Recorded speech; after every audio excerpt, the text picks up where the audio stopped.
Correa con medios de comunicación internacionales. Desde el Palacio de Carondelet. Gracias. Muy buenos días a todos los presentes. La Secretaría Nacional de Comunicación, SECOM, saluda a las autoridades de gobierno, a las señoras, señores ministros de Estado, a los periodistas miembros de la Asociación de Prensa Extranjera APE, a la prensa nacional que acompaña también al inicio de este conversatorio con el señor Presidente de la República, Rafael Correa Delgado. Recuerdo a los presentes periodistas de APE que los temarios a tratarse en el conversatorio de hoy fueron ingresados previamente a nuestro correo electrónico conversatorios@secom.gov.es. Vamos a escuchar ahora sí de inmediato a Orlando Gómez, desde el presidente de la Asociación de Prensa Extranjera, para su saludo a nombre de los socios. Orlando, bienvenido. Gracias. Buenos días, señor presidente, ¿cómo está? Señores ministros. Solamente para agradecerle nuevamente el darnos la apertura para conversar nuevamente con usted, porque he conversado también con los compañeros y realmente tienen inquietudes bastante importantes a nivel internacional. Así que comencemos. Muchas gracias. Vamos a continuar. Gracias, Orlando, muy gentil. Y antes de ir a la ronda de preguntas en este conversatorio, el segundo del año con la APE, el primero lo hicimos el miércoles 20 de enero, lo recuerdo, y el señor presidente tiene para ustedes, señoras y señores, unas palabras iniciales. Por favor, señor presidente, bienvenido y buenos días. Bueno, no las tenía, pero hay que darlas, ¿no? Sobre todo la bienvenida. Bienvenidos todas y todos los medios de comunicación, representantes de los medios de comunicación nacionales e internacionales. Bueno, gracias por estar aquí, dispuestos siempre a, en la medida de nuestras posibilidades, algunos creen que sabemos todo, en la medida de nuestras posibilidades responder sus preguntas, solo reiterando el marco en que nos estamos desenvolviendo, ¿no? Yo llevo ya 1 año y medio gobernando con 0 de ingreso petrolero. Realmente, pues, la economía ecuatoriana ha sufrido fuertes embates en estos últimos meses por factores absolutamente externos. Desplome del precio del petróleo. Los primeros 4 meses, de enero a abril, el promedio del petróleo ecuatoriano estuvo en $28. En febrero estuvo $22.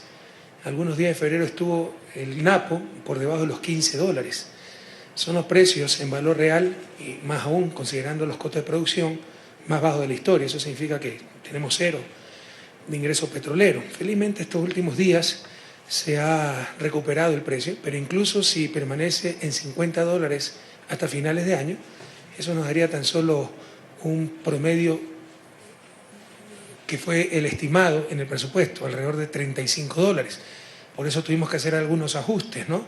Como la ley esta de equilibrio de las finanzas públicas, porque tuvimos que reajustar el presupuesto a $25 el barril cuando inicialmente se presentó a $35 el barril. A esto súmele apreciación del dólar, depreciación de las monedas de los países vecinos, competidores directos a nivel comercial. Por eso las provincias limítrofes estaban bastante golpeadas, sobre todo las norteñas, limítrofes con Colombia, porque la devaluación del peso ha sido extremadamente fuerte, y esto no solo nos afecta en los comerciales, sino en competitividad en general, porque ustedes pueden comparar los salarios en dólares de Ecuador, $366, con los salarios, por ejemplo, en Colombia y el mismo Perú. Entonces es un entorno muy difícil.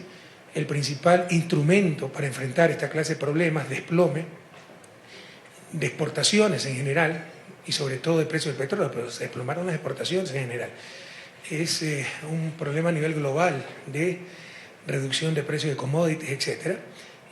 Alcanzó cerca de $7.000 millones en 2015, esos son 7 puntos del PIB. En los primeros meses de este año perdimos incluso más. El principal instrumento para enfrentar esta clase de situaciones es el tipo de cambio que no tenemos, la moneda nacional, la política monetaria. Por el contrario, la moneda de uso nacional, el dólar, está haciendo exactamente lo contrario a lo que necesita el país, apreciándose. Ese era el riesgo principal de tener una moneda extranjera. Esta situación es más dura que la situación europea de países como Grecia, España, para enfrentar sus problemas económicos. Ellos tienen moneda común. Es decir, el Banco Central Europeo, aunque sea, sabe dónde está España, dónde está Grecia. Pregunten a Federal Reserve dónde está Ecuador y le dicen en África. Entonces es mucho más duro, mucho más inflexible un sistema donde ni siquiera se tiene una moneda común, sino una moneda extranjera. Entonces esto, para los que sabemos o los que saben de economía, no quiero caer en inmodestia e incluirme, algo trato de aprender, es triturar la economía, ¿no? Un grave problema externo, desplome de las exportaciones, falta de liquidez, porque no entra liquidez del extranjero, y apreciación de la moneda. En un sistema dolarizado, la liquidez está directamente relacionada al sector externo. En un sistema con moneda nacional, algo puede hacer, un margen de acción tiene el Banco Central, emitir moneda sin respaldo probablemente, que genera un poquito de inflación pero reactiva la economía. Pero en el sistema dolarizado, la liquidez de la economía, lo esencial para que funcione la economía, porque puede haber capacidades, puede haber capacidad de oferta, puede haber necesidades, demanda, pero si no hay el mecanismo de coordinación, esa liquidez suficiente, pues se deprime la economía. Añádele a todo esto problemas con los principales financistas mundiales, ¿no? Como China, problemas con nuestros principales mercados, como Rusia, el pago de 600 millones de dólares por primera vez, pago a tiempo de bonos soberanos, eso estaba planificado, pero ya era un contexto difícil. La contingencia de Oxy, que también estaba planificada, pero ya eran momentos difíciles, una contingencia de 1.000 millones de dólares, que ya prácticamente hemos pagado en su totalidad, en estos 6 meses, 1.000 millones de dólares, un punto del PIB que se va fuera de la economía, ni siquiera queda en economía. Porque si queda en economía, si es para pagar proveedores, etcétera, eso reactiva la economía. Se va fuera de la economía, deprime la economía, aquello. Estrictamente hablando no pasa nada, pero si se hubiera utilizado para reactivar la economía, pues hubiéramos tenido efectos positivos. Sale la economía, no hay ningún efecto en empleo, valor agregado, etcétera. Insisto, el pago de los bonos global, que por primera vez se realiza a tiempo, deuda soberana del país, estaba planificado, la contingencia de Oxy estaba planificada, pero ya eran tiempos duros, ya habíamos anunciado que 2015 iba a ser duro por la culminación de proyectos estratégicos, más que culminación porque llegaba a la cima el desembolso para proyectos estratégicos, repotenciación de la refinería, hidroeléctricas. La refinería se tuvo que parar varios meses, lo cual implicó decrecimiento del sector industrial, mayor importación de derivados.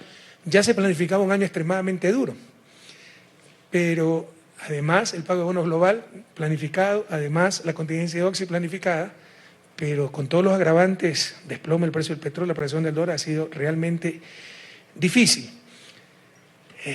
Tuvimos contingencias naturales como activación de Cotopaxi, fenómeno del Niño, estuvimos muy bien preparados.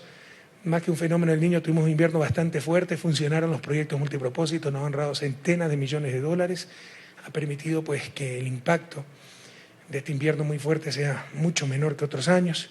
Eso no se registra en cuentas nacionales, pero existe. Eso va directamente a los agricultores que pudieron también sembrar y cosechar pese al invierno, pudieron mantener su puesto de trabajo, generar ingresos, etcétera. Pero como si faltara algo a todos estos problemas de lo económico, tuvimos el terrible terremoto del 16 de abril, ¿no? Y ese ya no es un problema, el menor problema es económico, no es un problema humano, o sea, una tragedia inmensa, 663 fallecidos, miles de heridos, decenas de miles de personas sin hogar. La tarea de reconstrucción es inmensa. El terremoto nos cuesta más de 3.3% del PIB. Nos afecta la tasa de crecimiento en cerca del 0.7%. Estamos haciendo la reestimación del caso. Ya tuvimos que hacer nuevas estimaciones porque habíamos pensado con un precio del petróleo de $35 el barril, crecer 1% este año, pero se desplomó, insisto, a menos de $20. Los primeros 4 meses hemos tenido un precio promedio de $28. Ya habíamos a lo interno empezado a reducir la tasa de crecimiento, pero más el impacto del terremoto, por supuesto, esto es sin políticas económicas activas, no del escenario pasivo. Vamos a tener esas políticas económicas activas, reconstrucción, inyección de recursos, líneas de contingencia, etcétera, que ya están funcionando. Entonces tenemos que hacer una nueva estimación de la tasa de crecimiento. Han sido tiempos durísimos en lo económico, en lo social, en humano. Pero tenga la certeza, Ecuador, Latinoamérica y el mundo entero, que saldremos adelante. Muchas gracias por estar aquí. Muy amable, señor presidente. Vamos ahora sí a la ronda de preguntas. Iniciamos con Néstor Jorge Marín, él viene por la prensa latina. Adelante, Néstor. Sí, buenos días, señor presidente. Mi pregunta tiene que ver con la situación en Brasil. ¿Y considera usted que ha habido, por llamarlo así, cierta tibieza de parte de la UNASUR a la hora de analizar el caso de Dilma Rousseff, teniendo en cuenta que en el 2011, cuando se dio una situación parecida en Paraguay, hubo una reacción inmediata del bloque?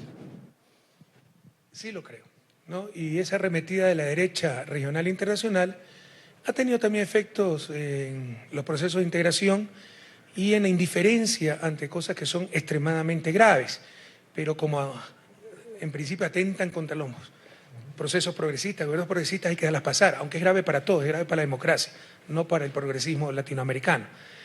Entonces, si hay gente que se quiso hacer reuniones, etcétera, y gobiernos, países que mostraron, por decirlo menos, indiferencia. Lo que está pasando en Brasil es extremadamente grave. Una cosa es la legalidad, pero la democracia se basa no solo en la legalidad, sino también en la legitimidad. E incluso, portándonos un poco más rigurosos en el análisis, también es falta de legalidad lo que se está haciendo. Usted no puede destituir una presidenta democráticamente electa con más de 50 millones de votos porque cambió la mayoría en el Congreso o en el Senado, y más aún por la traición del vicepresidente y de su partido. Eso se llama sistema parlamentario, porque cuando cambia la mayoría cambia el primer ministro, pero no es un sistema presidencialista republicano. Entonces, no, pero es que la mayoría, entonces la dictadura de mayoría.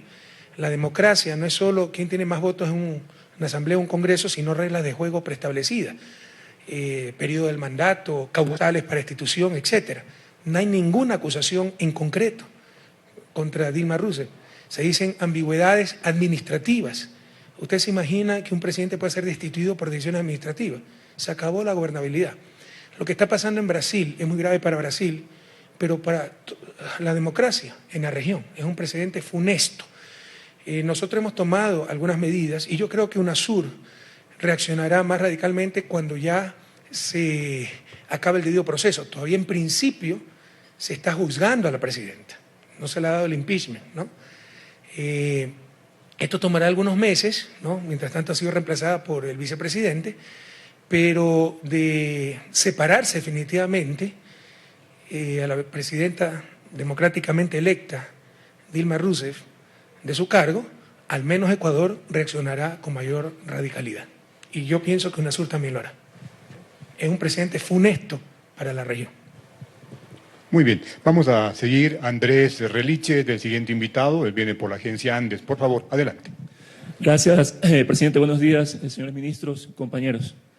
En el ámbito político regional, presidente, justamente en la línea con lo que mencionaba el compañero Néstor Marín, yo quería preguntarle cuál considera usted que va a ser el futuro de los procesos de integración de la CELAC, de la UNASUR, justamente con estos reposicionamientos de la derecha en Venezuela con esta mayoría parlamentaria, en Argentina con el presidente Macri o con la derecha, y con lo que pueda suceder en Brasil. ¿Cuál será el futuro?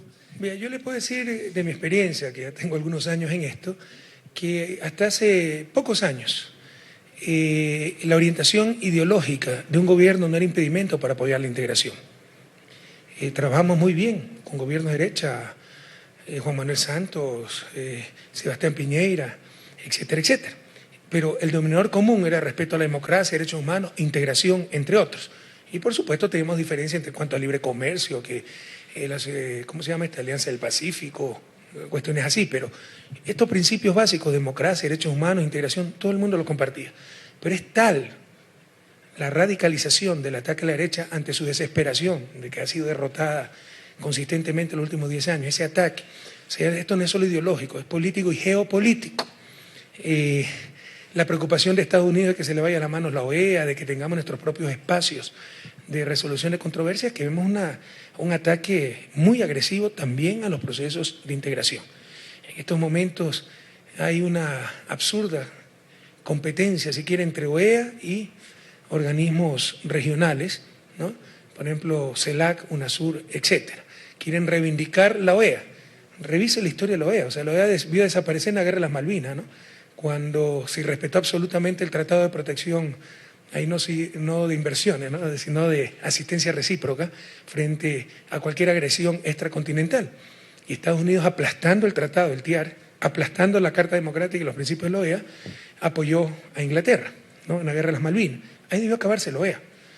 La OEA debió acabarse cuando tuvo una asamblea en plena dictadura de Pinochet, y fue el canciller de Pinochet el que dirigió la Asamblea General de la OEA.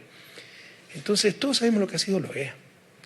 Y América Latina no se trata de estar contra alguien, se trata de buscar nuestro propio camino, no se trata de construir en base al odio, se trata de construir en base a ideales, a visiones, y obviamente a nuestros propios legítimos intereses. Debe tener sus propias instituciones. O sea, imagínense el caso venezolano tratado en Washington. ¿Qué sentido tiene eso? Es el tratado en Latinoamérica, entre latinoamericanos. O sea, la proximidad geográfica no nos da proximidad cultural, histórica, de futuro, de destino, sino que hagan una alianza, pues Siberia y Alaska, que están bien cerquita. Entonces debemos buscar nuestros propios espacios. La derecha lo sabe, los imperios lo saben y están tratando de evitar eso. O sea, hasta hace pocos años eso se respetaba, era sagrado, la integración, común, independientemente de cualquier ideología, los procesos integracionistas. Pero hasta eso están atacando debido a la radicalización de estos ataques de la derecha y al querer volvernos al pasado, querer tenernos desunidos y así dominados. Para complementar mi pregunta, presidente, dos académicos españoles, gracias.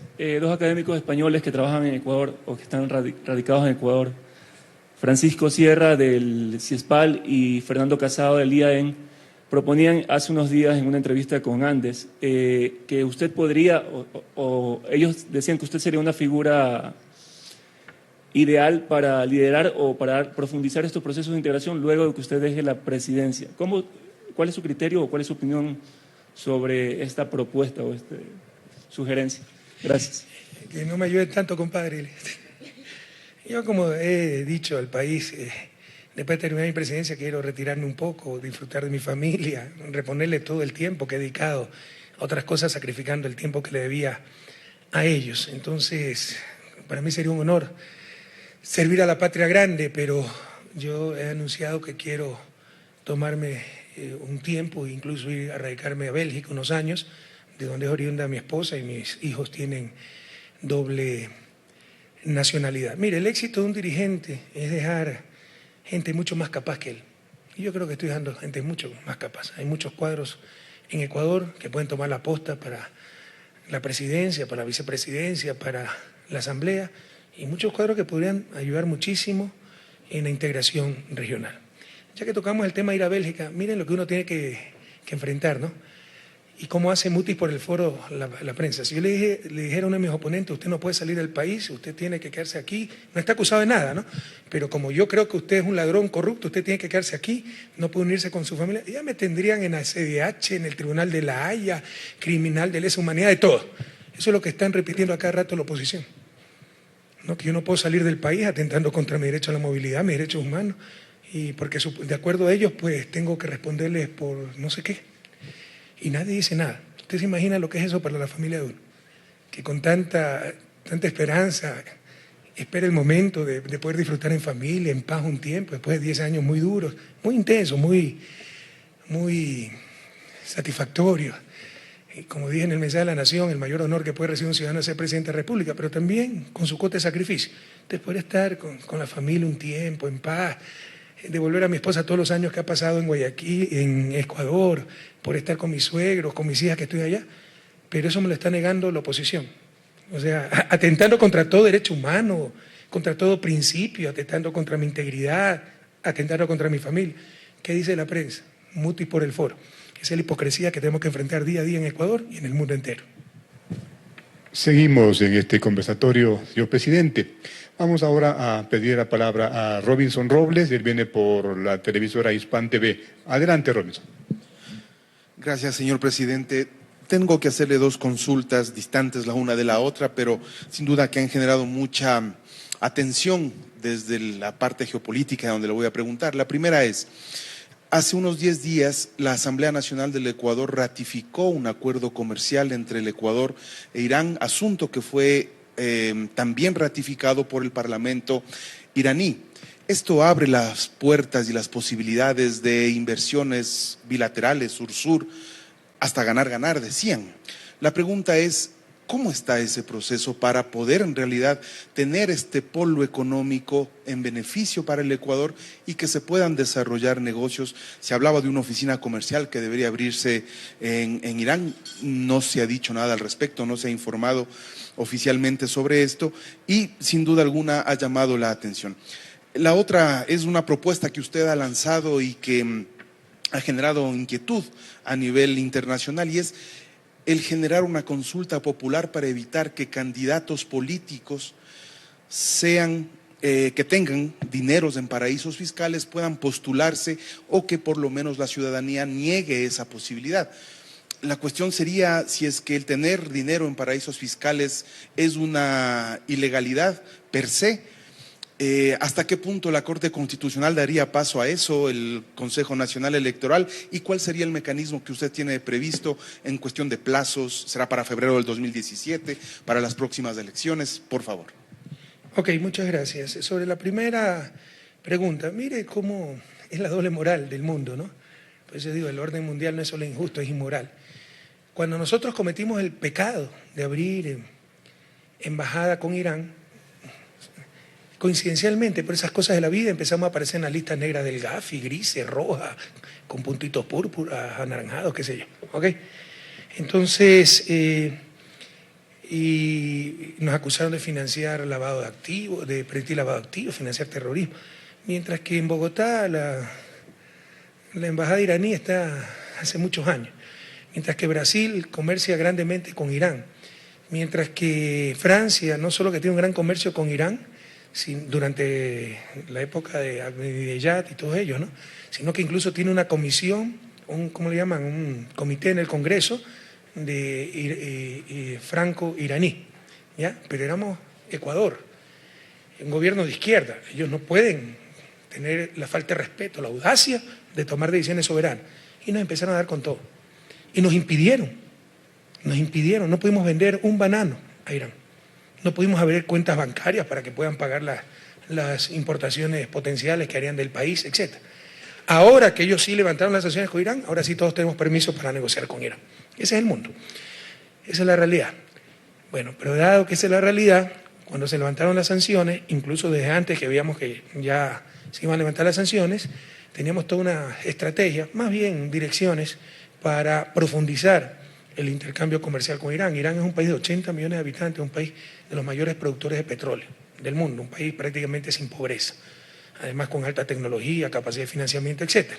Y por eso dentro de los planes está abrir una oficina comercial en Irán y profundizar los lazos comerciales con Irán, ¿no? Entonces eso es correcto. Sobre lo segundo, vea que si tener plata en los paraísos fiscales es ilegal o no. En estos momentos no es ilegal. Es inmoral, ilegítimo. O sea, yo llevarme estos regalos que ven ustedes a mi casa es legal. O sea, no hay ninguna ley que me lo impida. Llevarme el Rolex que está fuera de $200.000 con brillantes que me regaló el rey de Arabia en la última visita a Riad es legal. No hay nadie que me lo impida, pero es inmoral, pues. Es antiético, es ilegítimo. Entonces, además, seguirá siendo legal hasta que le convengan a los poderosos de este mundo. Cuando ellos se ponen de acuerdo y decían que es ilegal, también será ilegal. Anote si quiere lo que le dije. Y eso dependerá de cuánto beneficio o perjuicio le presenten los paraísos fiscales. Cuestiones materiales, no cuestiones éticas. Verán si ganan más de lo que ganan, lo que pierden con los paraísos fiscales y en función de eso lo declararán ilegal. O sea, yo no excluyo que en el futuro sea ilegal también mandar plata a los paraísos fiscales, abrir estas empresas offshore, porque nadie va a un paraíso fiscal para transparentar las cosas. Dejémonos de cinismo. O sea, van para ocultar las cosas. Y el que no tiene nada que ocultar, o para evadir impuestos, de un capital sin responsabilidades, sin rostro, eso no le hacen bien a nadie, ¿no? Solo a los dueños de ese capital, y lamentablemente es ese capital el que hasta ahora domina el mundo. Pero hay una gran discusión a nivel mundial, donde incluso ha participado el Vaticano, el Papa Francisco, para prohibir los paraísos fiscales. O sea, no excluyamos que pronto serán ilegales, pero por lo pronto es ilegítimo, es inmoral, es antiético. Nadie manda su plata a paraísos fiscales para tener mayor responsabilidad social con su país, para transparentar las cosas, etc. Pero si esto ya es cuestionable en general, es impresentable pues a nivel político. Un político que no confía en su propia patria. ¿Cómo podemos aceptar palabras del alcalde de Guayaquil o de un candidato presidencial, yo mando mi plato donde más me convenga, entonces fuera de su propia patria, y después va a repartir atunas a los damnificados, no tienen 200 millones de dólares afuera. Esas contradicciones son impresentables, como dice Pepe Mujica, al que le gusta tanto la plata, que se quede en los negocios, pero que no venga la política que es para servir. Entonces yo sí creo que es un principio adecuado, que no solo que no pueda ser candidato, no pueda ser funcionario público, el ciudadano que tenga capitales o empresas en paraísos fiscales, porque nadie va a esos paraísos fiscales para cumplir sus responsabilidades con el Estado, para transparentar las cosas. Y no excluyo, estamos estudiando eso, presentar esa pregunta o tratarlo en la propia asamblea, donde el pueblo ecuatoriano nos ha dado amplia mayoría, pero ahí dirán que está dedicado a cierto candidato que tiene hasta bancos en paraísos fiscales. Lo que más nos conviene políticamente es que se lance ese candidato. ¿Ok? Es un pueblo vaquerizo más o menos, ¿no? Entonces, el eterno perdedor. Lo que más nos conviene es que se lance ese candidato. Pero aquí estamos hablando de principios, estamos hablando de los fundamentos morales de una sociedad. Ahí estaremos a la vanguardia del mundo, porque todo el mundo habla de combatir los paraísos fiscales, pero como están dominados por el poder, sobre todo el capital financiero, no hacen nada en lo concreto. Como nosotros no tenemos compromiso con nadie que no sea con el bienestar de nuestro pueblo y con las grandes mayorías, tenemos esas manos libres, como dije también en el informe a la Nación, y limpias, para tomar acciones e ir a la vanguardia en el mundo en este aspecto. Así que o se lo discute en la Asamblea o lo presentamos en consulta popular simultáneamente con las elecciones para ahorrar plata, porque una consulta aparte nos cuesta decenas de millones de dólares, en febrero del 2017, preguntando al pueblo ecuatoriano si cree conveniente inhabilitar a cualquier funcionario público, cualquier candidato a dignidad popular que tenga sus capitales o sus empresas en paraísos fiscales. Creo que es un gran principio para fortalecer la transparencia, la ética y la misma democracia. Seguimos, señoras y señores, en este conversatorio con la APE, la Asociación de Prensa Extranjera. Cristian Salas es nuestro siguiente invitado, él viene por la cadena Telesur. Bienvenido. Buenos días, presidente, buenos días, ministros, buenos días con todos. Bueno, como usted me imagino conoce, presidente, nosotros desde el día lunes en nuestra estación empezamos con un seriado de programas respecto a los nexos y la injerencia de la CIA en el Ecuador. Presentamos un video que llegó hasta nuestra estación televisiva y esto obviamente ha generado una serie de reacciones y polémica. A través de redes sociales hemos recibido el beneplácito de muchos y también, bueno, la adjetivación y insultos de otros. Yo quería preguntarle a usted, presidente, usted, bueno, también hizo una denuncia hace algunas semanas que está aplicando nuevamente el Plan Cóndor con un esquema diferente en la mayoría de países, especialmente de gobiernos progresistas. Yo quería preguntarle cómo está trabajando el Ecuador ahora en su sistema de seguridad y de inteligencia, tomando en cuenta además que se transformó completamente esto, ¿no? Antes habían personeros o gente que trabajaba para los sistemas de inteligencia norteamericano incrustados en los mismos sistemas ecuatoriano. Ahora, ¿cómo se está trabajando esto? Tomando en cuenta todo lo que usted ha dicho y todo lo que hemos presentado en estos seriados en nuestra programación. Antes de contestarle, primero no lo he visto completo, pero lo poco que he visto es muy potente, ¿no? Segundo, ¿qué medio nacional ha replicado esto que ha sacado Telesur, tan fundamentado? ¿Alguien me puede contestar, por favor? De los medios escritos, solo el diario público, ¿no? Esa es la prensa libre independiente. Calla lo que le conviene, dice lo que le conviene. Eso se llama manipulación, se llama censura previa. Pero ahí donde está la CIP, donde está CIDH, donde está Fundamedio, esa es otra de las grandes hipocresías que tenemos que enfrentarnos. Lo que está denunciando Telesur es gravísimo, de lo poco que he visto. Y ojalá lo conozca todo el mundo, además que es cierto. Nosotros tenemos informes de que eso es cierto. ¿Ok?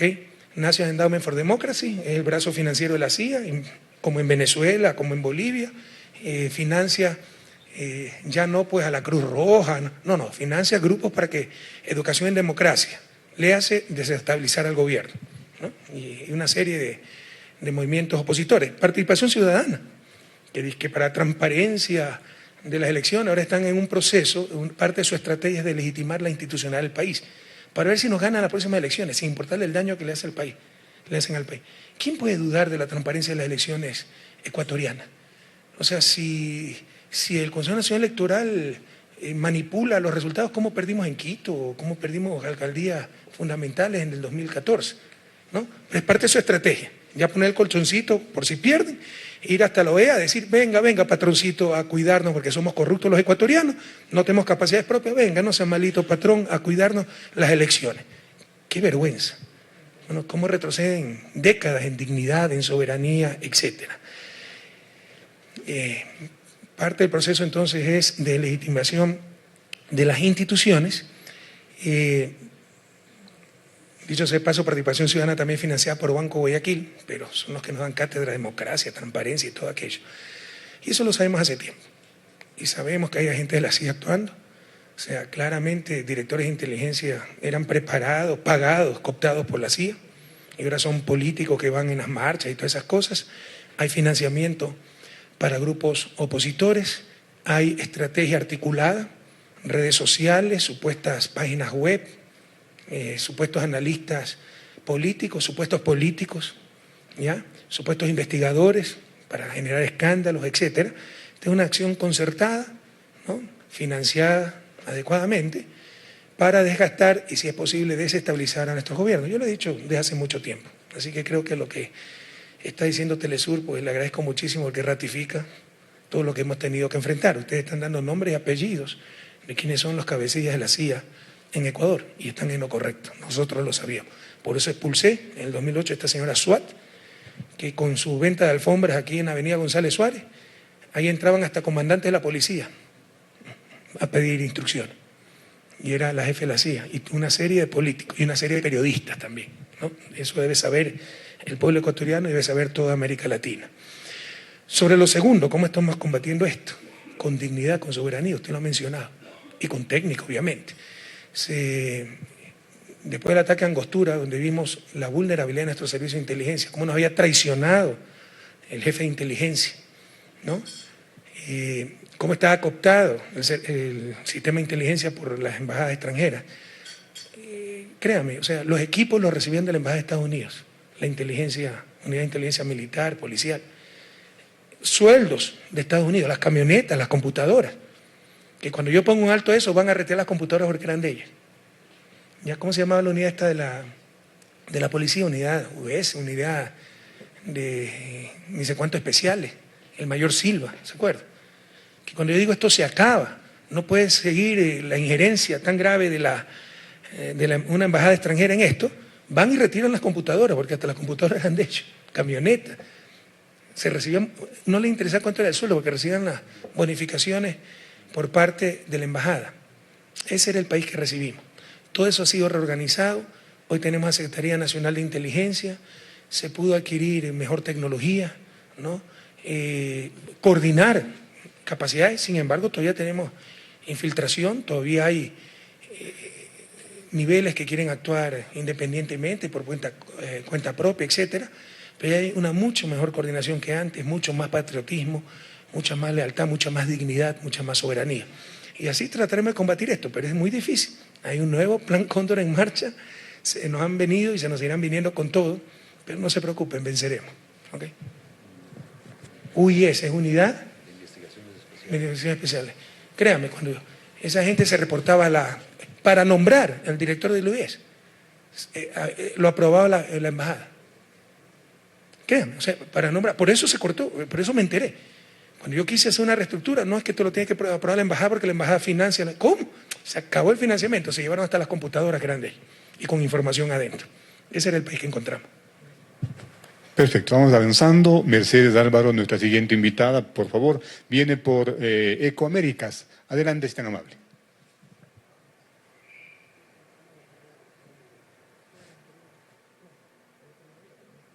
Señor presidente, buenos días. Quería consultarle acerca del bloque petrolero ITT. En julio inicia la producción en Tiputini, que está fuera del parque. Quisiera saber si su gobierno, en lo poco que le queda, tiene planeado también empezar las operaciones en Tambococha, que sí está una parte dentro del Parque Nacional Yasuní. ¿Y cuáles son las precauciones ambientales que se va a tomar en el caso de los dos? Porque aunque Tiputini está fuera del parque, es una zona biodiversamente muy rica. y sobre todo respecto a los pueblos contactados en caso de que algún momento, porque son nómadas, se mueven de un lugar a otro, en caso de que haya encuentros con los pueblos no contactados, ¿cuáles son las medidas que su gobierno tiene previstas aplicar en este caso? Vea, hemos informado esto varias veces. Y usted con su introducción lo que quiere decir es que no explotemos el ITT. Aquí la decisión es explotarlo con todos los cuidados ambientales. Los cuidados ambientales se han informado reiteradamente al país. Gracias. Yo no estoy, vea, yo di la orden, los cronogramas los puede pedir a Petroecuador. No sé si hay alguien de Petroecuador o Petroamazonas aquí. Por favor, Angie. Sí, tal como ha mencionado el presidente, pues tenemos en cronograma en este año, en julio, tener ya el primer barril de Tiputini. Pero Tiputini, de aparte de afuera. Lo que está fuera del parque. Pero acaba de decir la señora periodista que también afuera del parque es una región extremadamente rica, entonces somos prácticamente unos irresponsables en querer sacar petróleo para salir de la pobreza. No. Pero ¿cuánto dice la prensa de los 80 kilómetros de carretero en media selva que acaba de abrir el prefecto de Morona, Santiago, para ir hasta Taixa? Ahí sí un verdadero ecocidio. ¿Ustedes han visto alguna publicación en la prensa? Esa es la doble moral que tenemos que enfrentar todos los días, compañeros. Sí. Tambococha tenemos estimado, señor presidente, iniciar las labores de perforación en el último trimestre de este año. En el campo Tiputini vamos a terminar en este año con 20.000 barriles de producción y en Tambococha y en Tiputini estamos cumpliendo con toda la normativa ambiental. Estamos haciendo todo lo que nos dice la normativa ambiental, poniendo puentes de dosel, estamos cumpliendo con todos los parámetros. De hecho, pues presentamos cada 6 meses un informe a la Asamblea en el que determinamos todas las acciones ambientales que hemos hecho. Eso pueden comprobarlo. Hemos coordinado muchas visitas de la prensa internacional, de asambleístas que están monitoreando constantemente todo lo que estamos haciendo en el campo. Pero dijeron que teníamos un carretero de 60 metros de ancho. No, los carreteros carreteros son más ancho son, que una pista de aterrizaje. Las carreteras que tenemos son de 10 metros, que es lo que establece la normativa ambiental. Pero además con parte desmontable, que son 4 metros y 2 metros o 3 metros de cada lado, digamos, los espacios que se dejaron para evitar que la maleza cubra la parte principal, pero ni siquiera todo es carretero. Muy amable, señor presidente. Sigamos, amigos. Soraya Constante es la siguiente periodista que viene del país. La pregunta, por favor. Gracias. Buenos días, señor presidente. Yo quería pedirle un poco de concreción en base a los dineros que se han ubicado para la reconstrucción del país después del terremoto. La ministra Naranjo habló a un mes después del terremoto de 630 millones que se había ubicado en organismos internacionales, en los organismos de contingencia. Luego se habló de un crédito que se solicitaba al Fondo Monetario Internacional. Quería yo saber cuánto de esto se ha desembolsado, qué es deuda, cuáles son las condiciones, qué es condonación de deuda, si hubiese o no alguna donación, para tener claro como todos los dineros que están llegando del exterior para la reconstrucción del terremoto. Y otra pregunta, si me permite, señor presidente, era por el tema del dinero electrónico, que últimamente está ganando mucha presencia en la prensa local. Era saber, sobre todo la propuesta que ahora hace un asambleísta de que se permita pagar los sueldos de asambleístas y de algún otro organismo del Estado con dinero electrónico para generar confianza. Yo quería saber qué garantía va a tener el país de que eso está respaldado en el Banco Central, si va a ser con dinero o con qué activos se va a respaldar esa cantidad de dinero que el comercio hablaba que era en torno a 8 millones anuales. Gracias. Soraya, ¿no? Vea, yo estoy aquí para informar, no para tratar de convencerlos de lo que ya hemos dicho. Si usted tiene alguna duda, qué pena. Pero hemos informado miles de veces que el dinero electrónico será 100% respaldado, ¿no? A diferencia de la propuesta de los bancos privados que presentaron, yo le puedo dar el PowerPoint de la reunión que tuvimos, no conmigo, pero con el equipo económico, querían solo 5% de respaldo. Ahí sí se genera dinero electrónicamente. Con 100% de respaldo, lo que se hace es aumentar la velocidad del dinero, ¿no? Aquí está la ley, pero esto se ha dicho 10.000 veces, por eso seguramente será el presidente es impaciente, etcétera. Es que yo no estoy aquí para convencerlos, o sea, para partir de que somos culpables, pero los va a convencer de que somos inocentes. Estoy para informarles. Y lo que ya se ha informado, yo no lo voy a repetir. O sea, yo estoy acostumbrado a que se cree en mi palabra, ¿no? Entonces, por ejemplo, la resolución del lineamiento general para la gestión del sistema de dinero electrónico, segunda, El dinero electrónico en circulación se registrará como un pasivo en una cuenta del balance del Banco Central de Ecuador y deberá estar respaldado en 100% en dólares de los Estados Unidos de América. Esto se ha repetido 1 y 1000 veces. Entonces, le insisto, yo estoy aquí para dar nueva información, para aclarar lo que no se conoce, pero no para tratar de convencer a nadie. O sea, debemos cambiar esa orientación, si no yo suspendo los conversatorios, ¿no? En todo caso, sobre el asambleísta que ha pedido que se le pague con dinero electrónico, eso no puede ser resolución, nada, eso es voluntario. O sea, el que quiere lo puede hacer, el que no quiere. Pero esto les muestra un poco lo difícil que es gobernar Ecuador, ¿no? Dinero electrónico es lo más común en otros países. Es el futuro del país. Hace unos días mandé en redes sociales un artículo, no me acuerdo si la BBC, donde dice que en pocos años en Inglaterra, en Gran Bretaña, no habrá dinero físico, solo dinero electrónico. Pero aquí es crear otra moneda, es atentar contra la dolarización, además que es exactamente lo contrario que decían hace unos años la Asociación de Bancos. ¿Y por qué? Porque no le dimos a ellos la exclusividad. Ellos pueden participar del dinero electrónico, pero querían ser dueños de la plataforma y tener la exclusividad. Eso no lo vamos a permitir. Querían elevar tarifas. Querían que como Estado y sí congelemos las tarifas que les cobran las telefónicas por utilizar los servicios, etcétera. Entonces eso es inaceptable, ¿no? Todos están invitados a usar dinero electrónico, esto es más que común en muchos países.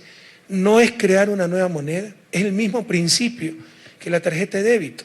Ustedes tienen 100 en su cuenta, pagan con la tarjeta de crédito 20 y automáticamente se les evita de su cuenta y se les queda 80.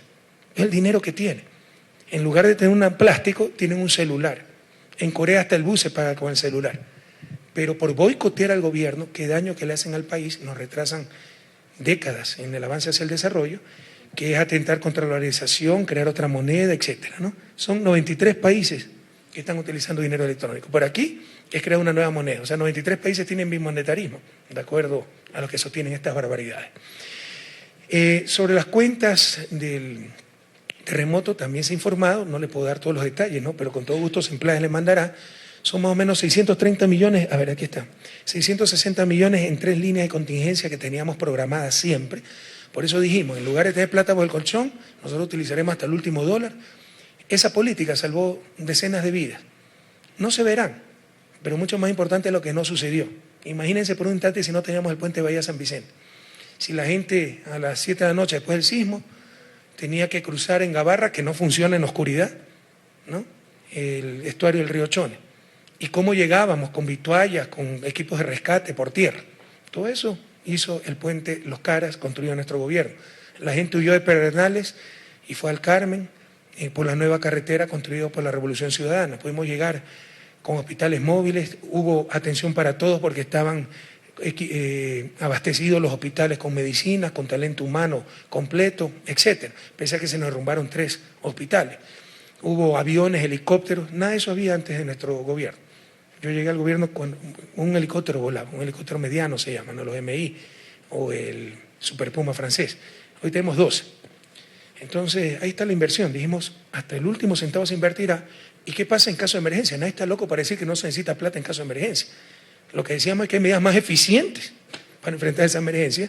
Y una de esas medidas, no la única, porque sí teníamos liquidez, por ejemplo, con la cuenta única del Tesoro, que antes eran miles de cuentas, ahora es una cuenta única que tenía un saldo promedio de 800 millones de dólares, por ejemplo, con los 2.000 millones de reservas, 2.000 millones y más, de reservas de liquidez de la banca, por ejemplo, con los 1.000 millones de, ¿cómo se llama? El seguro, ¿no? De depósitos. ¿Y 2.200 millones de fondo de liquidez bancario? ¿Ya? Por eso, 2.200 millones de fondo de liquidez bancario, 1.000 millones de... O sea, todo está bastante bien respaldado.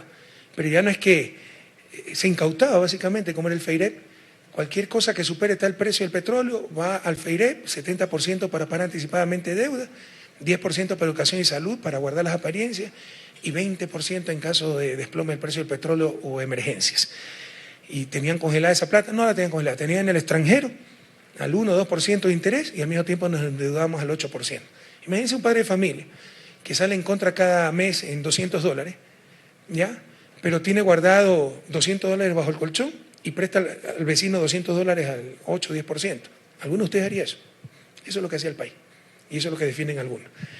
En vez de eso dijimos, vamos a invertir hasta el último centavo, vamos a tener nuestras capacidades sociales completas al máximo, pero ¿qué pasa en caso de emergencia? O sea, nadie niega que se necesita liquidez recursos para caso de emergencia, vamos a tener líneas de contingencia.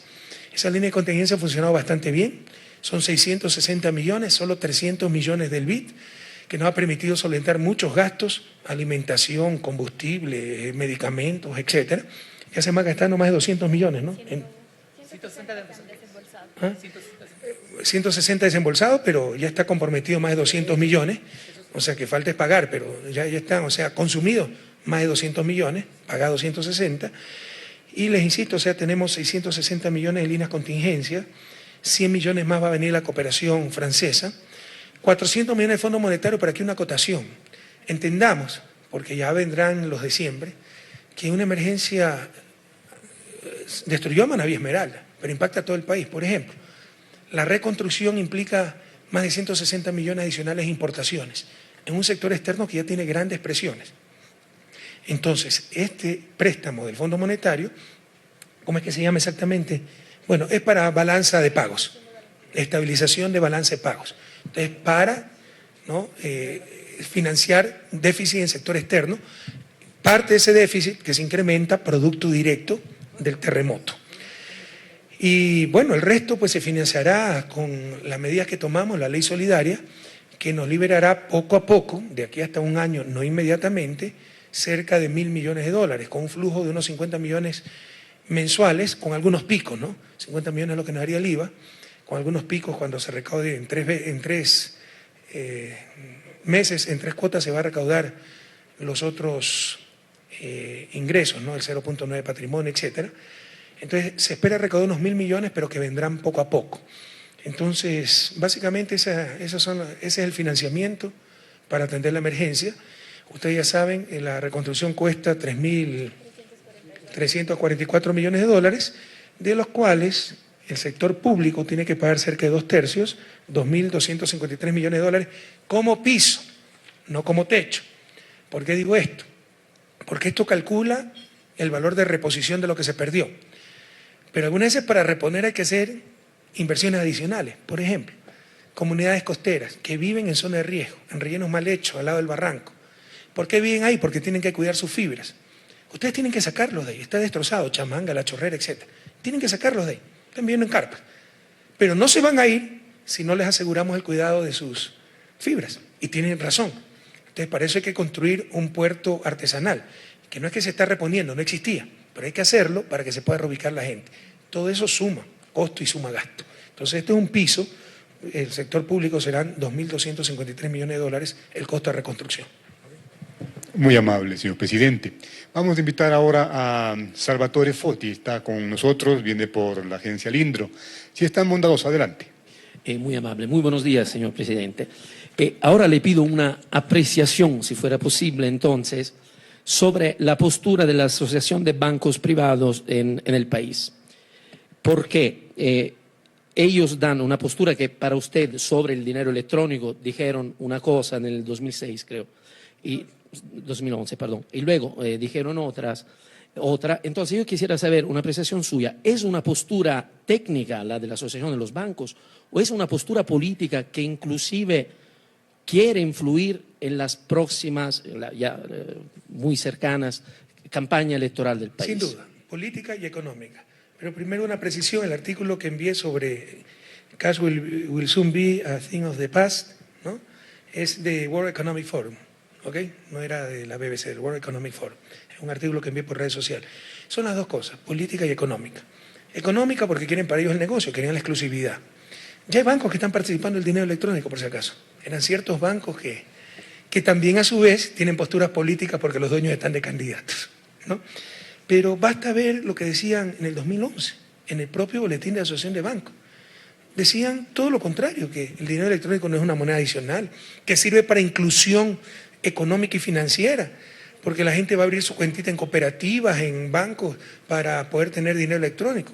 Hoy dicen todo lo contrario, para asustar a la gente. Es decir, el dinero electrónico es bueno si lo manejan los bancos, es malo si la plataforma la tiene el Banco Central. Es una doble moral terrible. Esto es por cuestiones económicas, ¿ya? Pero también por cuestiones políticas. La estrategia es oponerse a todo el tiempo. Cada paso que demos, por más que sea beneficioso para el pueblo ecuatoriano, que nos cueste muchísimo para llevarnos lo más desgastado posible a las próximas elecciones, sin importarles que le están haciendo daño al país. O sea, el dinero electrónico, más aún en dolarización, es una urgencia. El dinero es el principal mecanismo de coordinación social. Le pongo un ejemplo. Supóngase un pueblo donde hay un hotel, el hotelero le debe $100 al panadero que provee pan. El panadero le debe $100 al agricultor, al tendero que le da la harina, o al industrial que le da la harina. El industrial que da la harina le debe $100 al agricultor que produce el trigo. Y el agricultor le debe $100 al hotelero, ¿no? Porque de vez en cuando va a descansar al hotel. ¿Ok? Va una pareja y dice al hotelero, vea, quiero ver una de sus habitaciones, la suite matrimonial. Y el hotelero dice, bueno, pero tiene que dar un depósito de $100. ¿Ok? Con los $100 de depósito, le dejan los $100 y van a ver la suite matrimonial. Corre el hotelero a pagar al panadero. El panadero corre a pagarle al industrial. El industrial corre a pagarle al agricultor y el agricultor corre a pagarle al hotelero. Después de media hora baja la pareja y dice, no nos queremos quedar, tengan sus $100. Pero se extinguieron todas las deudas. ¿Por qué? Porque el dinero es un mecanismo de coordinación social. Si no, nadie hacía nada porque teníamos deuda, no te vendo más pan, todo eso, y se detenía la economía. ¿Podemos entender esto, por Dios? Entonces lo que hace el dinero electrónico es mejorar ese mecanismo de coordinación social.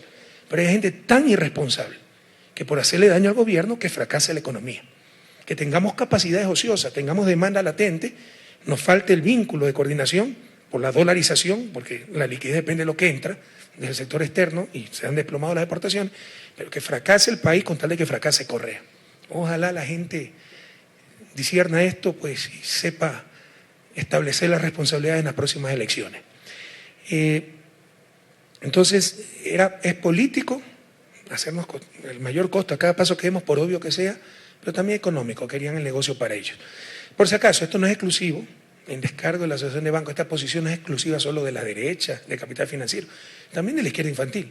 Usted puede entender que los que supuestamente definen la Pachamama, son los campeones de cuidado de la naturaleza, se opongan a las cocinas de inducción. Este es un proyecto que ha asombrado al mundo. El BID nos busca para financiarnos el proyecto, no lo tenemos que buscar, lo pone de ejemplo en otros países. Los representantes del Ministerio de Electricidad han sido invitados a otros países para que den charlas de cómo marcha el proyecto. Pues se oponen a las cocinas de inducción. ¿Qué más peligroso, antitécnico, antiecológico que las cocinas de gas? Combustible importado, ¿no? ¿Cuántos muertos tenemos anualmente por explosiones?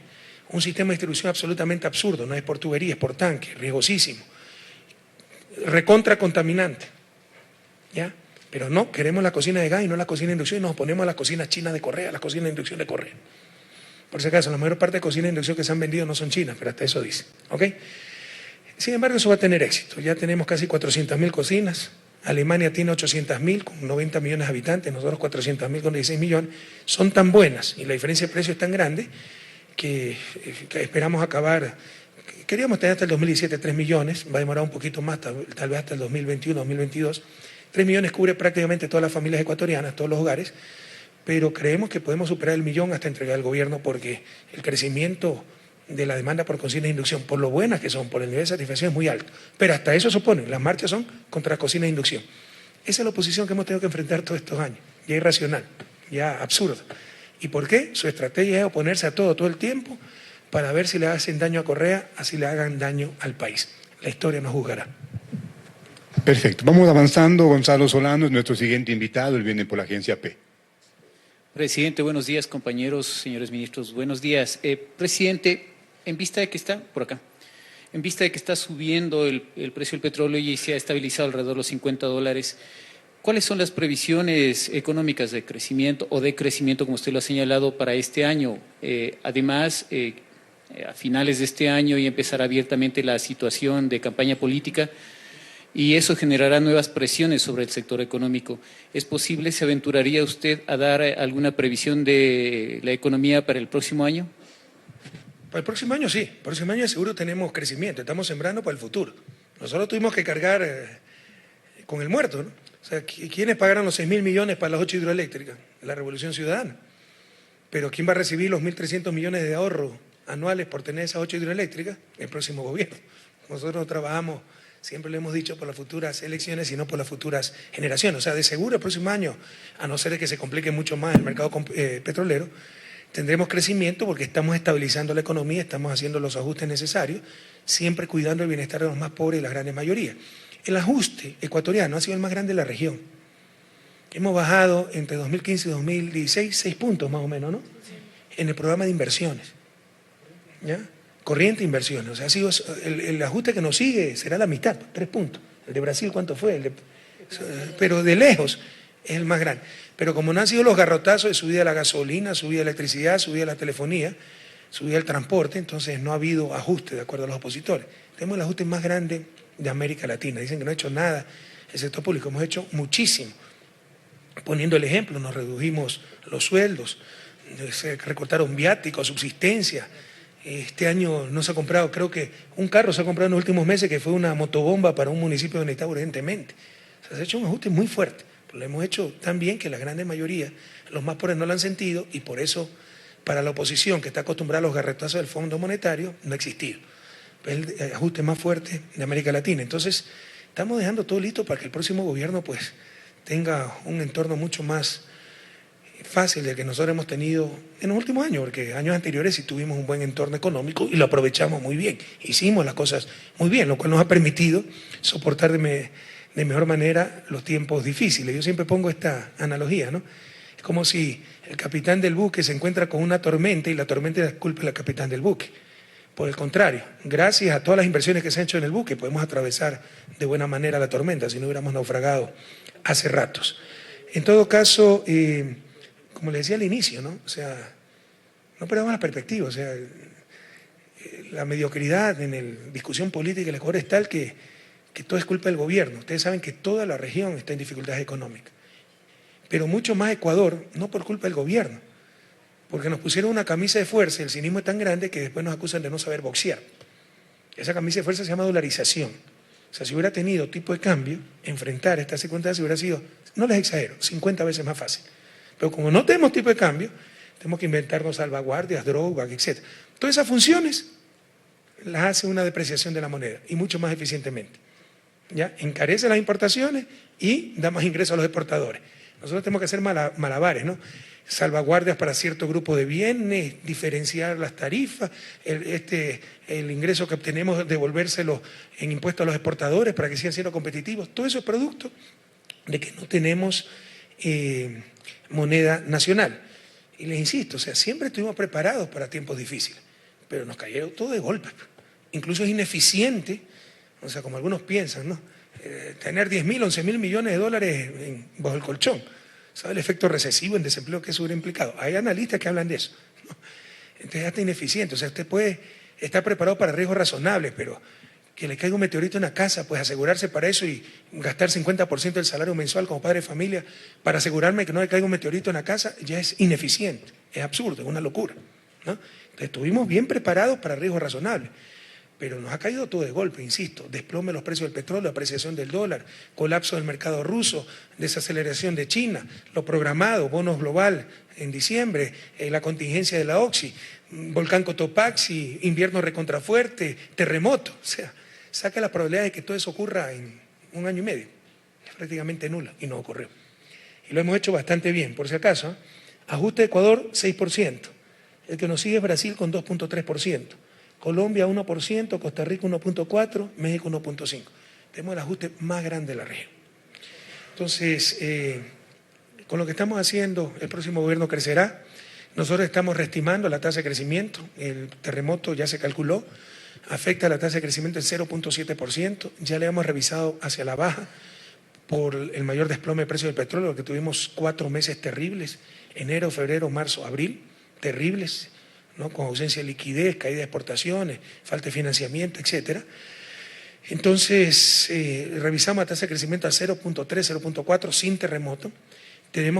Ya sabemos el efecto del terremoto, estamos estimando el efecto de las políticas activas, las políticas de reconstrucción, que también tienen un efecto positivo, ¿no? En el crecimiento. Entonces, esperamos en las próximas semanas tener una cifra, nunca definitiva, pero digamos un pronóstico de la tasa de crecimiento para este año. Vamos avanzando, señor presidente. María Teresa Escobar es nuestra siguiente invitada, viene por la agencia Argus Media. Adelante, María Teresa. Buenos días, señor presidente. Hablando de la baja de los precios del petróleo, como usted sabe, en su última reunión la OPEP decidió no adoptar los techos de producción, no reducirlos, pese a peticiones como Ecuador, en el sentido de que una pequeña baja en la producción podría producir un efecto importante de alza de precios del petróleo. Viendo este panorama, algunos analistas dicen que esto podría ser el colapso de la OPEP, otros dicen que en cambio es una estrategia brillante que en el largo plazo nos llevaría a lo que ellos llaman precios saludables. ¿Cuál es su opinión al respecto sobre el futuro de la OPEP, teniendo en cuenta esto? ¿Y cuál sería un nivel de precio saludable para Ecuador? Mire, primero nadie le ha acertado nunca los precios del petróleo, ¿no? Se han recuperado. Esta semana, el martes, pasaron la barrera, ayer, de $50. Estamos muy contentos, aunque después de tarde me llegó una mala noticia. Pero, $50 que no se veía de julio del año anterior. Sin embargo, si ustedes revisan el comportamiento de los precios en el año anterior, cayeron fuertemente hasta abril, mayo, se recuperaron junio y julio y volvieron a caer, y cayeron fuertemente. Entonces estamos siendo muy escépticos, muy prudentes y preparados para cualquier escenario. Por eso en el informe del 2015 yo dije lo peor ha pasado, porque se estaban recuperando los precios, pero volvieron a caer. Siempre pusimos como piso psicológico, no, los $20, imposible que pase los $20. En febrero descendieron, estuvieron por debajo de los $20. El crudo Napo se llegó a vender a $14.6 en febrero. Y aquí estamos. Entonces, nadie le ha acertado los precios del petróleo. Sin embargo, yo creo que, o sea, con la información que se tiene, pues razonablemente se puede esperar que los precios se mantengan en cerca de $50 hasta final de año. Con respecto al futuro de la OPEP, sí, yo lo veía también con mucho escepticismo el futuro de la OPEP por las peleas internas que habían, la falta de consenso en base a la estrategia sobre los precios, producción. Yo no excluyo que aquí hubo componentes geopolíticos, o sea, yo no, en absoluto me parece una estrategia brillante, sino una estrategia extremadamente costosa, ¿no? Que al final nadie duda, o sea, si usted mantiene los precios tan bajos, va a ir poco a poco saliendo el petróleo caro, el shale oil y todo eso, pero ¿a qué costo? Si la política económica, petrolera, se trata de lograr los objetivos lo más rápido y con el menor costo posible. O sea, esto también es un programa de ajuste, ¿no? No, al final la política de tal país dio resultados, sí, después de 10 años. ¿Y cuánto fue el costo social de eso? ¿Cuánto desempleo? ¿Cuánta pobreza? ¿Cuánto suicidio? O sea, el objetivo de la política económica es, en general de la política, ¿no? Y en mi ejemplo política económica y este ejemplo política petrolera, es resolver los problemas lo más rápido, con el menor costo y decidiendo sobre quién caen los costos. Por ejemplo, en política económica, lo fundamental es sobre quién caen los costos. Siempre, cuando hemos pasado dificultades económicas, los costos caían sobre los más pobres. Ahora caen sobre los más ricos, pero son los que hablan en los periódicos, etcétera, ¿no? En el caso petrolero también, los costos cayeron sobre los más pobres, los países los de menor producción, etcétera, porque son los países más vulnerables, pues no, los países del Medio Oriente con menos población, mucho más producción, tienen grandes reservas de liquidez, ¿no? Países más pequeños no las tienen, países en vía de desarrollo necesitan mucho más recursos para inversiones, y aquí el mayor costo cayó sobre los más pequeños y más débiles. Pero nadie negaba que tarde o temprano iba a dar resultados. Pero lo importante en las decisiones políticas es que dé rápidos resultados y buenos resultados. En todo caso, sobre el futuro de la OPEP, yo lo veo con más optimismo. O sea, la reunión que se tuvo en días pasados fue positiva, porque no se puso límites a la producción, pero se habló del tema, no se lo excluyó como antes, y no solo eso, se vio una gran armonía entre Arabia e Irán, que era el gran problema. ¿Ok? El gran problema fue que Arabia, o sea, cuando se puso las sanciones a Irán, perdió mucho mercado y mucha producción. Y otros países coparon ese mercado y no querían cederle nuevamente a Irán. Entonces hubo mucha más flexibilidad al respecto.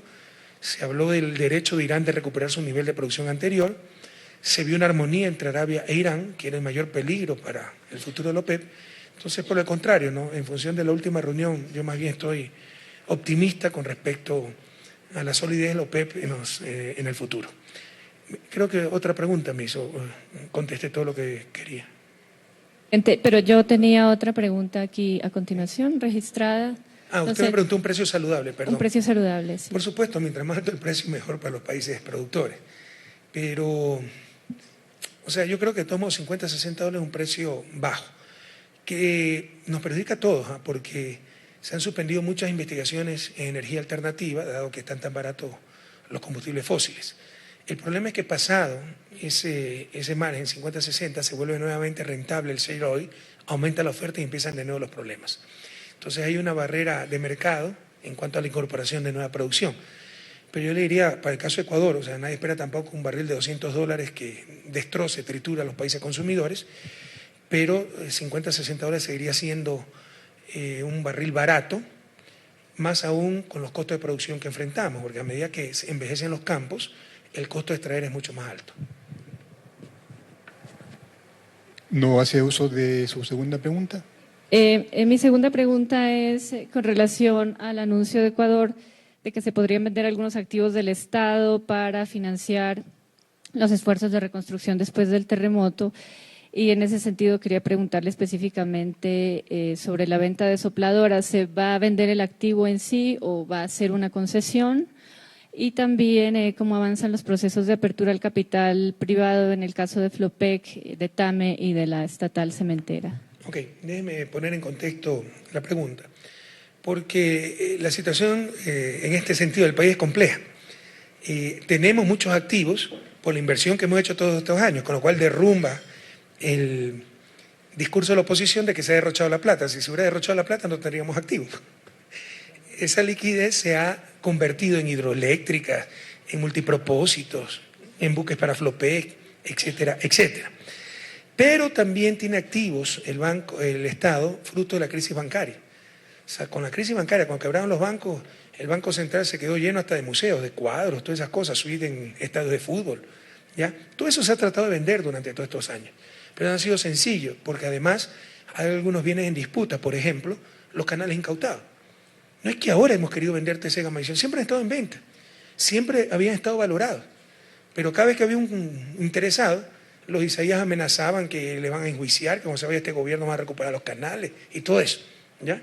Entonces, estamos consolidando de mejor manera todo eso para que sea más atractivo para los compradores, ¿no? Buscando bancas de inversión, etcétera, para que los procedimientos sean incuestionables. Entonces, por eso también tenemos activos como el Banco del Pacífico. O sea, a mí como gobernante nunca se me ocurriría comprar un banco privado para que sea propiedad del Estado, pero lo recibimos como herencia de la crisis bancaria. ¿Ya?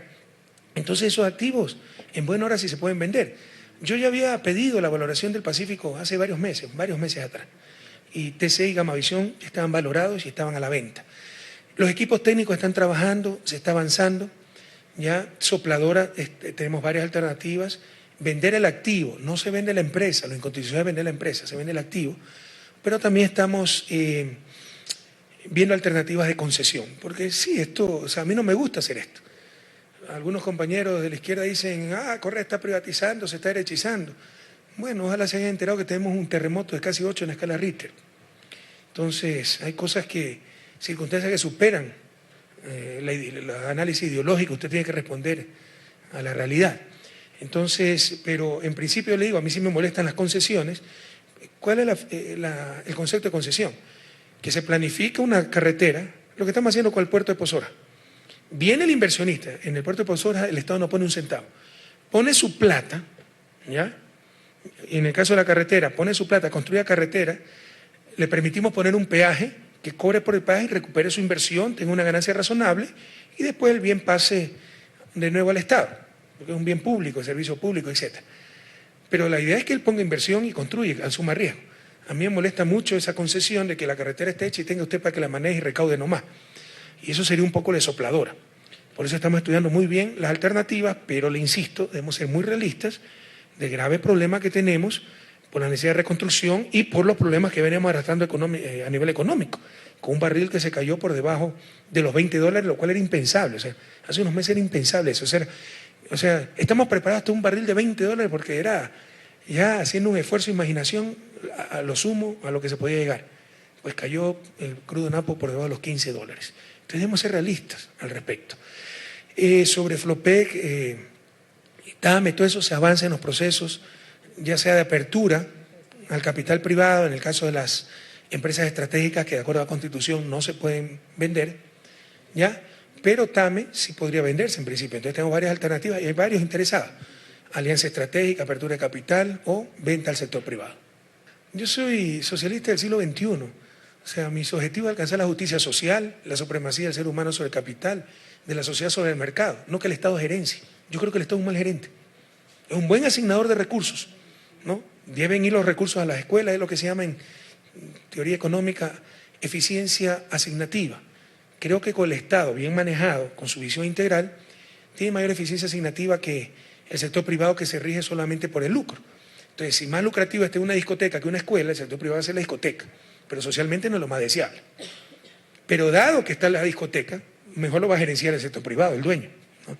Entonces yo creo que el Estado es un mal gerente. O sea, si podemos tener una compañía de bandera nacional TAME y mejor gerenciada, en buena hora. Yo no tengo ningún problema con eso.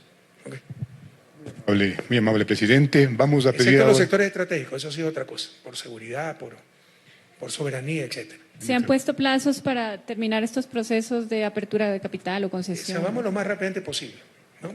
Ya están listas algunas valoraciones. Por ejemplo, el Banco del Pacífico es confidencial la negociación, ¿no?, por la banca de inversión, etcétera. Pero ya hay algunos interesados y hay una condición, ¿no?, que nada se venda por menos del patrimonio. Por ejemplo, los canales de televisión tienen una oferta, pero por menos del patrimonio. O sea, como mínimo, o sea, un negocio no vale lo que vale su patrimonio. Normalmente, si un negocio rentable vale más como negocio en marcha, pero lo mínimo es recuperar el patrimonio. Que tenemos ofertas, pero por debajo del patrimonio, y eso no vamos a aceptar. Gracias, señor presidente. Reuters es el siguiente invitado. Alexandra Valencia hace la pregunta, por favor. Buenos días, señor presidente. Primero, una precisión respecto a la estimación de crecimiento para este año. En el diario El Comercio hoy se menciona que una declaración suya respecto a que decrecería un 0,3% para el 2016. Quería una precisión porque me da la impresión de que no están ahí previstas las políticas activas y es neto efecto No es terremoto. Yo dije, por ejemplo, si el crecimiento es para explicar qué significaba el impacto del terremoto. Por ejemplo, si el crecimiento es 0,4%, menos 0,7% que el impacto del terremoto, tendríamos un decrecimiento de menos 0,3%. Pero suponiendo que no hiciéramos absolutamente nada. Y vamos a hacer muchísimo, estamos haciendo muchísimo y nos estamos preparando para hacer mucho más. O sea, la cifra de previsión sería otra que se daría en las siguientes semanas. Es que estamos viendo nuestra capacidad de ejecución, depende cuán rápido metamos a la economía los 630 millones de los créditos de contingencia, depende cuánta inversión adicional podamos realizar y eso a su vez depende cuánto financiamiento tengamos.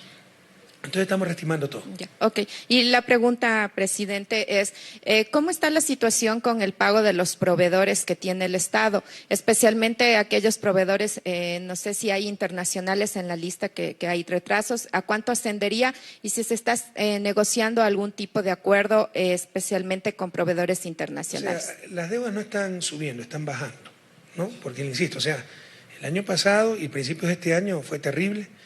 Y el año pasado tuvimos que pagar, y toda plata que se va afuera, o sea, no reactiva la economía. Una cosa es que usted gaste 1.600 millones para carreteros, eso genera trabajo, genera reactivación económica, valor agregado nacional. Aquí fueron 1.600 millones que se van afuera. El pago de Oxy equivale a tener un barril de petróleo $12, con $12 menos en su precio. O sea, si ya estábamos recibiendo en promedio $28 el barril, menos $12 sería el $16, pero en verdad sería $12 para todo el año. Yo estoy considerando solo los 4 primeros meses. O sea, el impacto de Oxy es $12 menos por barril por todo un año. Los 600 millones de bonos global es plata que sale de la economía, como la plata de Oxy. Entonces ha sido bastante duro. Entonces, créame, enero y febrero fueron meses durísimos. Vean el precio del petróleo. Yo llevo gobernando 1 año y medio con 0 de ingreso petrolero. Entonces, obviamente, eso significó atraso, con proveedores, con gobiernos locales, y usted ahí ve un poco el doble discurso, ¿no? Todo es culpa de Correa porque no sabe ahorrar y no tiene liquidez. Pero nos atrasamos 3 meses con ellos y ya están quebrando. O sea, los que no han sabido ahorrar y no tienen liquidez son ellos, porque yo llevo más de 1 año y medio sin ingreso petrolero. Entonces, por favor, que practiquen lo que predican, ¿no? Sin embargo, ya nos estamos poniendo al día, están disminuyendo los pasivos. Ayer llegó un importante desembolso y prácticamente las deudas del 2015 están todas cubiertas y con gobiernos locales nos hemos puesto al día. ¿Hasta cuándo, Patricio, si nos da más información? Hasta el mes de abril, presidente, están haciendo las transferencias del Ministerio de Finanzas. O sea, solo tendríamos pendiente mayo y junio que va a finalizar, ¿no? Están haciendo la transferencia porque ese desembolso nos llegó recién ayer. Pero en general, ¿no? Con el ajuste que hemos hecho, ya tenemos para bajar pasivos. Y con la recuperación del precio del petróleo vamos a tener aún más, ¿no? Sin embargo, esto nos viene con un rezago, cuidado. O sea, todavía no sentimos el incremento del precio del petróleo porque viene el pago, explica tú adecuadamente, con un mes de atraso, ¿no? Sí, a ver, dos cosas. Todavía no vienen con los precios de principios de mayo. Sí, hay un rezago como siempre en la contratación tanto de export como de import, porque las cartas de crédito se liquidan con un rezago. Entonces, uno ve los precios dependiendo del cargamento, dependiendo de la operación. Un mes puede ser perfectamente, un mes y medio el tiempo en el que uno empieza a ver los precios que uno ve en los sistemas, en los mercados. De igual manera, las importaciones también tienen un rezago. Entonces, hay un efecto que hay que netear siempre. O sea, todavía estamos vendiendo barato o recibiendo por nuestro petróleo bajo precio y bueno, importaciones también bajaron un poco, pero no bajan en la misma proporción de lo que baja el petróleo. Pero, o sea, las perspectivas son mucho mejores porque el precio del petróleo se ha recuperado fuertemente. Gracias, presidente. Jesús Sanchís, nuestro invitado siguiente, viene por la Agencia Española EFE. Jesús, adelante. Gracias, señor presidente. Buenos días a todos. Señor presidente, el secretario de la OEA parece ser que le dijo a la oposición que vendrá a las elecciones de 2017 con o sin invitación. Yo quería preguntarle si eso es posible y, en todo caso, ¿qué le parece? Gracias. Yo primero, ya que por su acento usted es español, quisiera agradecerle mucho a España, ¿no? Cómo nos ha ayudado en esta emergencia. Mandaron rescatistas, de todo, ¿no? Y muchísimas gracias. Llamé al presidente Rajoy para agradecerle. También nos está apoyando mucho el ministro de Comercio para concretar el acuerdo multipartes con la Unión Europea. Una gran ayuda que nos está dando España, así que aprovecho la ocasión para agradecerle al pueblo español y al gobierno español. Ese acuerdo con la Unión Europea se demoró un poco esperando la ratificación de Colombia y Perú. Entonces tenemos tiempos bastante estrechos para concretarlo, si no perderíamos las preferencias. Y aquí una idea clave, ¿no? Todos los que quieran ayudar al país en esta emergencia, sobre todo los países europeos, la mejor manera de ayudar es apoyándonos para cerrar ese acuerdo y poder seguir exportando al mercado europeo, que es muy importante para nosotros. Sobre lo de, mire, no he escuchado. No sé si usted lo escuchó, pero ¿usted lo escuchó a Luis Almagro decir eso? La oposición, ¿no? Yo no le creo nada, me reza el Padre Nuestro y empiezo a dudar del Padre Nuestro, ¿no? No creo que haya dicho eso Luis Almagro, sería una barbaridad inmensa porque sería una falta de respeto al país, atentar a la soberanía, porque la OEA para que venga debe ser invitada. Esto será, supongo que es decisión del Consejo Nacional Electoral, pero sería retroceder décadas, América Latina, pues, o sea, somos inútiles, somos corruptos, patroncito, venga, revísenos, por favor, qué daño que le hacen al país. Y toda es estrategia electoral, ¿no? Estrategia política. Política electoral, ¿no? Es desgastar lo más posible, hacer dudar de todas las instituciones para ver si le ganamos a Correa. Y qué daño que le hacen al país. Es una gran farsa. O sea, ¿quién puede dudar que las elecciones ecuatorianas no son transparentes? Y si alguien duda, tenemos supervisión de UNASUR, supervisión de los propios partidos políticos, verificación de las actas, etcétera. Pero qué vergüenza que vayan a Washington en el siglo XXI, año 2016, a decir, patroncitos, vengan a controlarnos porque nosotros somos inútiles. Qué vergüenza. Muy amable, señor presidente. Vamos a ir a la última pregunta con Sally Burs. Ella viene por la agencia LAI. Por favor, Sally. Señor presidente, mi pregunta es respecto a la aplicación de la ley de comunicación. La Constitución de Ecuador incluye un cambio paradigmático que es el reconocimiento a los medios comunitarios en igualdad de condiciones con los medios privados y públicos, que ha sido reconocido como un ejemplo para la región en términos de democratizar la comunicación. Ha demorado hasta ahora para que se abra un concurso ya que reconoce un porcentaje a los medios comunitarios y en condiciones más adecuadas para la realidad de esos medios. Pero sigue figurando un patrón comercial en términos de cómo hay que presentar un plan de negocios de 15 años, etcétera. Uno de los mecanismos de financiamiento de todos los medios es la publicidad estatal. Lo lógico diría que debe haber un porcentaje adecuado para los medios comunitarios. Hasta ahora ni siquiera se ha aplicado plenamente el 10% para medios locales previsto en la ley.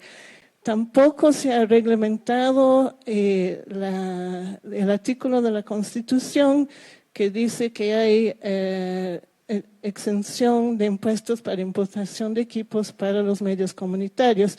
Entonces, usted ha dicho muchas veces, se ha referido al poder mediático como uno de los poderes fácticos que amenaza la democracia. ¿Cómo se va a cambiar eso si no hay un cambio estructural que permite justamente esos mecanismos para democratizar la comunicación? Estoy totalmente de acuerdo con usted. Eso es clave para tener verdadera información, verdadera comunicación social. Porque yo soy un convencido que ese locutor que con colegas periodistas básicamente ganan un salario y mantienen una radio local, ejercen el verdadero periodismo, pero que cuando se vuelven empresas multinacionales, más importa el poder y el lucro y se olvidan del periodismo. Estoy convencido de eso y le puedo dar muchos ejemplos.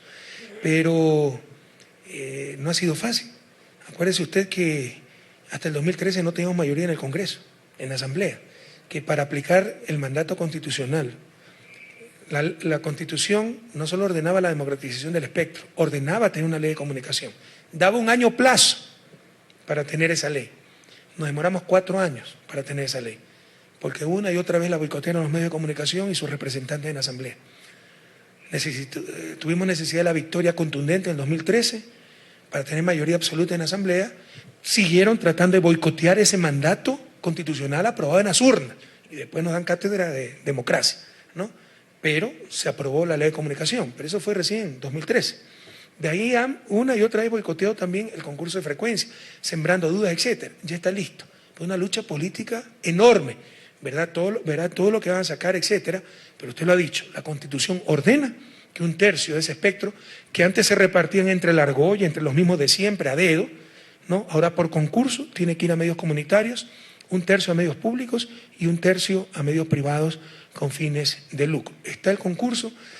Aquí es palo porque boga, palo porque no boga, Sally. O sea, si no diéramos con un plan de financiero, etcétera, nos dirían están regalando la frecuencia.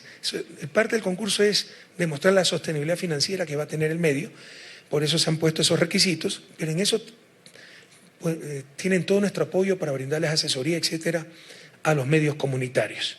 Si no se ha cumplido la ley, ¿no? Con publicidad estatal, exención de impuestos, lo siento mucho. Nuestro mayor deseo es apoyar a esas radios comunitarias, a radios que realmente ejercen la comunicación social, no el fin de lucro, no el poder mediático, etcétera. Sin embargo, nuevamente, es palo porque boga, es palo porque no boga, ¿no? Lo que más nos critican es el exceso de publicidad. Vaya a ver cuánto gasta el municipio de Guayaquil, vaya a ver cuánto gasta el municipio de Quito en publicidad. Haga una simple regla de 3 con respecto a su presupuesto y verán que gastan mucho más que el gobierno central, pero no se dice absolutamente nada. Si yo invierto en hidroeléctricas es excesivo gasto público. Si se gasta en ruedas moscovitas o en estatuas, ahí nadie dice nada, ¿no? Pero precisamente por eso hay que democratizar el espectro radioeléctrico. Sobre los incumplimientos legales, Patricio, no sé si puedas responder a eso, no conozco, y si tienes mayores detalles sobre el concurso de frecuencias. Gracias, señor presidente. Sally, respecto de los medios de comunicación comunitarios, no basta solamente tener la disponibilidad de las frecuencias. Es un proceso mucho más complejo en donde la institucionalidad creada a partir del 2013 lo está resolviendo. Estoy hablando del Consejo de Regulación y Desarrollo de la Información y Comunicación, que debe formular todas las acciones afirmativas a través de sus reglamentos y su normativa secundaria para lograr que haya las facilidades para las personas u organizaciones sociales como unas comunidades de acceso a los medios comunitarios. En ese sentido se ha venido ya discutiendo sobre el papel, por ejemplo, de la banca pública para otorgar créditos con bajos intereses y la posibilidad también de llegar a acuerdos con las instituciones del Estado para efectivamente, en el caso, por ejemplo, de la internación de equipos, tener aranceles preferentes y tasas impositivas menores para quienes están interesados en el desarrollo de estos medios de comunicación comunitarios. En lo que se refiere a la entrega que está contemplado en la propia Ley Orgánica de Comunicación sobre el 10% de la publicidad que deben entregar los anunciantes privados, eso evidentemente se está cumpliendo, aunque a medias. Aquí se ha generado un proceso, un fenómeno de concentración de la facturación en algunos medios locales, especialmente de las grandes provincias, y esto tendrá que resolverlo también el Consejo de Regulación y la Superintendencia, que debe establecer los controles. En relación a la publicidad de parte de las instituciones públicas, eso es un tema, una asignatura que está aún pendiente por resolver por el Consejo de Regulación y Desarrollo de la Información y Comunicación. Lo que quiero decir en términos generales es que se está trabajando en ello, el que se haya lanzado ya los concursos con una fecha extendida para las provincias de Esmeraldas y de Manabí, quiere decir que ya arrancamos ese proceso y estamos empeñados justamente que este llegue a buen puerto con la transparencia que merece justamente el hecho de promover nuevos actores en el sistema de comunicación, tanto a los medios públicos como, por supuesto, los medios de comunicación comunitarios. Pero, si entendí bien, entonces no estamos cumpliendo con el 10% para... Se está entregando, pero son necesarias algunas afinaciones, porque se está entregando a medios locales, pero solamente en las provincias más grandes. Bueno, hay que revisar eso y pedimos disculpas por eso, ¿ok? Estaba recordando que incluso era tal el boicot a la ley de comunicación, mandato constitucional, transitoria cuarta, me parece, aprobada en la zona por el pueblo ecuatoriano, pero boicoteado consistentemente por los grandes medios del país, que lo puse como una pregunta en la consulta popular de mayo del 2011, y volvimos a ganar, y siguieron boicoteando. Después nos hablan de democracia, ¿no? Moral, buenas costumbres, derechos humanos, etc. Tuvimos que ganar contundentemente las elecciones del 2013 a nivel legislativo para poder aprobar la ley de comunicación, y eso nos retrasó años. ¿Okay? Quería referirme al caso del lunes pasado. Este lunes la Corte Suprema de Estados Unidos rechazó una petición presentada por el Estado de Ecuador en el caso Chevron 2, por lo cual ahora el Ecuador tendría que pagarle 96 millones de dólares a la petrolera y a su vez los afectados por Chevron en Ecuador. Ayer en una entrevista el abogado Pablo Fajardo me decía que ellos se van a amparar en la orden de embargo del Tribunal Provincial de Sucumbío para que Ecuador pague esa cantidad de dinero a los afectados en lugar de a Chevron. Quería saber su opinión a esto y si es posible hacerlo. Ese es el mundo, ¿no? Con todos los abogados que tiene Chevron, sus causas salen rápido a su favor y los otros lo bloquean por todos los medios y tienen toda una campaña contra el país, contra los amazónicos, etcétera. Y solo por no someternos a ello, porque la verdad es que antes sí influía el gobierno en los juicios de Chevron, pero a favor de Chevron y en contra de su gente. Esta vez, cuando quisieron buscarnos, etcétera, nunca aceptamos ninguna presión. Entonces, como ahora sí hay imparcialidad, no intervención, ahí dicen que el gobierno intervino en el juicio. Eso es totalmente falso, que lo demuestre, absolutamente falso. Pero hubo incluso políticos opositores que solo por hacerle daño al gobierno testificaron contra su propia patria, diciendo que sí habíamos intervenido en ese juicio. Por ejemplo, ¿cómo se llamaba el primer ministro de Maguat, el ministro de gobierno? Vladimiro Álvarez. Que demuestre eso. Eso es totalmente falso. Y por el contrario, pues tenemos que pagar a Chevron. Todo eso es fruto también de los tratados de protección recíproca de inversiones. Ese inmenso daño que se le hizo al país. Este es otro caso, no es el caso de la contaminación de la Amazonía, que es un caso entre privados, ni el caso que nos puso en La Haya Chevron para que nosotros paguemos a los perjudicados por su contaminación, porque un gobierno entreguista firmó un acta llena de corrupción diciendo que Chevron había limpiado todo, lo cual es falso, evidentemente. Entonces, Chevron en verdad nos ha puesto 3 juicios. Entonces, este es uno de los juicios, el Chevron 2, ya se había perdido en otras instancias y este era el último recurso. Bueno, estamos esperando que nos cobre y veremos qué hacemos, porque no se ha pronunciado Chevron, pero por si acaso, este juicio fue por negación de justicia, a los que algunos quieren volver, porque por cerca de 20 años, Angie, no sé si usted tiene la cifra exacta de los años, cerca de 20 años no se resolvieron juicios de Chevron en el país. Entonces nos llevaron al tribunal, etcétera, argumentando denegación de la justicia. Se resolvió en nuestro gobierno, pero eran casos de los años 90. El país debe saber dos cosas. Esto es fruto de los tratados de protección recíproca de inversión, ese inmenso daño que se le hizo al país donde todo está en función de capital, donde cualquier transnacional nos puede llevar directamente a estos tribunales totalmente sesgados para la transnacional sin agotar las instancias jurídicas nacionales. Eso significa que el capital tiene más derechos que los seres humanos, porque yo para ir a instancias de derechos humanos internacionales tengo que agotar las instancias nacionales. No, acá directamente nos pueden llevar.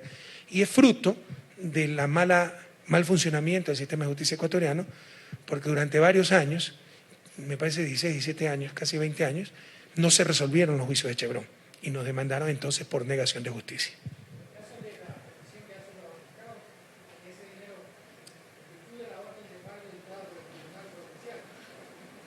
Pónganle un micrófono, por favor. Sí, porque el Tribunal Provincial de Sucumbío dictó una orden de embargo contra los activos de Chevron y ellos alegan que en lugar de Ecuador pagarle 96 millones de dólares a Chevron, se le pagaría ese dinero iría a los afectados. Hay que ver primero si nos cobran, hay que ver si tienen cara para cobrarnos después de haberle hecho tanto daño al país. Entonces estamos esperando el pronunciamiento de Chevron. Okay. Señor presidente, ahora sí vamos a concluir. Agradecemos, en verdad, Orlando, muy gentil la presencia de ustedes, igualmente de los señores ministros de Estado, señor presidente, y estaremos en una próxima para seguir comentando los temas que ustedes están planteando al presidente de la República. Señor presidente, una buena tarde, muy gentil. Muchas gracias a todos y a todos, ¿no? Bienvenidos siempre.